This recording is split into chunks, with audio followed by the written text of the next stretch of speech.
some of the after that some of the steps will be there, and then only you will be able to use the live feature. Now let's just go for upload video. Here you can see, once you click on upload videos, you can drag and drop the file. Your videos will be private until you publish them. You can select the file from here. Now you can choose the videos. Let's go to the video section. For example, if I want this video, click on that, click on open. Now it is publishing your video. Here you will get to see about the videos. You can add the title. For example, let's go back.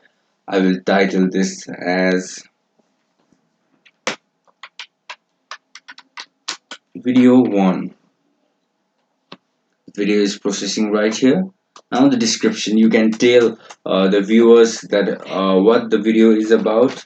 Now let me just write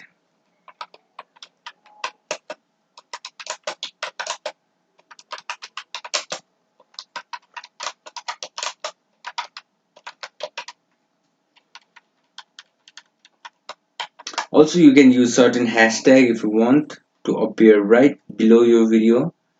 Click on here, hashtag. You can see 11 million videos.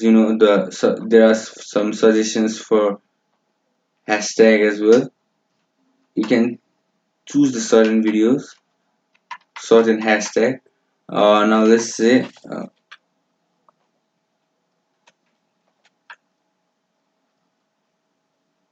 here you can see for the hashtag 1.3 million videos with 259k channels.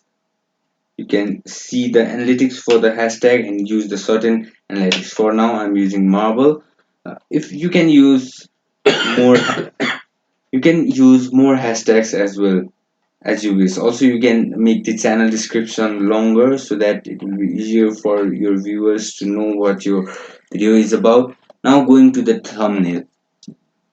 YouTube allows you to choose the thumbnail from the video. It will choose the certain part that can be a thumbnail. Here you can see, you can click on them, or if you have your own custom thumbnail, click on upload thumbnail, choose the thumbnail that you will want, and then keep it. Now going below here, if you want to add the video to any of the playlist that we talked earlier, for example, you can make a playlist saying Marvel, and then you can add all of the Marvel videos on that. Here if you have already